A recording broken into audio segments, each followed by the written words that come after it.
ઓલિમ્પિકમાં men's table tennis team ઇવેન્ટમાં ભારતની ચીન સામે ટક્કર.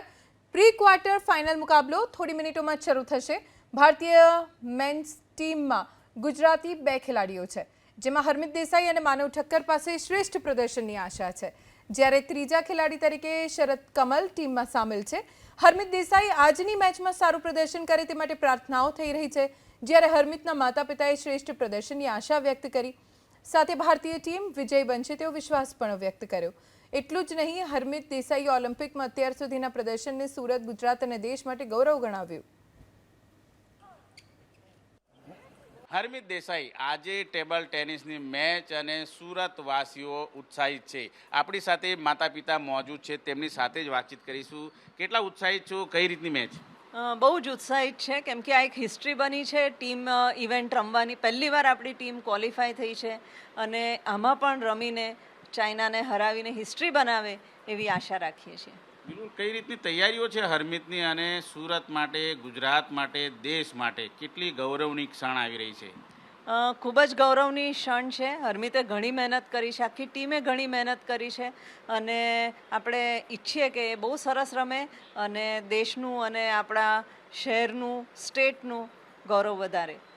જે રીતે આજે મેચ છે ત્યારે એક માતા તરીકે મનમાં કઈ રીતની આતુરતા છે તમને મેચ જોવા માટેની? આજે દીકરો છે એ સર્વોચ્ચ શિખર ઉપર રમનાર છે. વર્લ્ડ નંબર 1 જોડે મેચ છે હરમિતની, એટલે ખૂબ જ એક્સાઇટમેન્ટ છે હરમિતને જોવાનું અને એ કેવું રમે છે, એટલે ખૂબ જ ખુશ છે અને ખૂબ જ આતુર છીએ અમે. બિલકુલ. સુરતમાં ઠેર ઠેર હોર્ડિંગ્સ લાગેલા છે હરમિતના. કઈ રીતે સુરતવાસીઓ પણ અત્યારે ઉત્સાહિત છે, કારણ કે આખા સુરતમાં માત્ર એક જ નામ, હરમિત, હરમિત, હરમિત.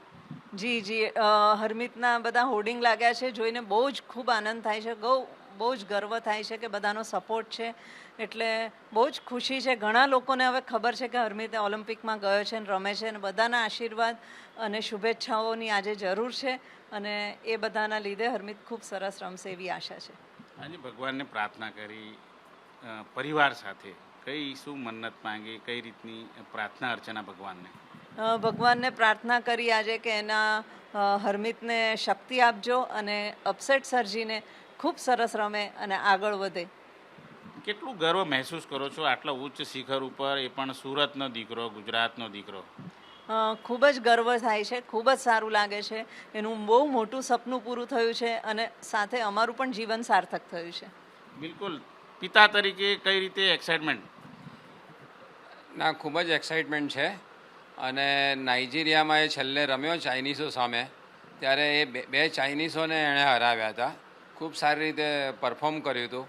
એટલે આજે પણ એવી આશા રાખીએ કે ભલે વર્લ્ડ નંબર 1 જોડે, ટોપ પ્લેયર જોડે હરમિત રમે છે, પણ એને પણ હરાવી શકે અને કંઈ નામ ઇન્ડિયાનું કરી શકે. બિલકુલ. તો જોઈ શકાય છે ખુશખુશાલ છે માતા પિતા પરિવારજનો સાથે ભગવાનને પ્રાર્થના અર્ચના કરી છે અને સુરતવાસીઓ, ગુજરાતીઓ, તમામ ગુજરાતીઓ રાહ જોઈ રહ્યા છે હરમિતની એ મેચની. અને જે પ્રમાણે હરમિત રમી રહ્યો છે, ચોક્કસ વિજેતા થાય અને દેશનું નામ રોશન કરે, સૌ કોઈ પ્રાર્થના કરી રહ્યા છે. કેમેરામેન રાકેશ પાનવાલા સાથે ધનરાજ બાગલે, એબીપી અસ્મિતા, સુરત.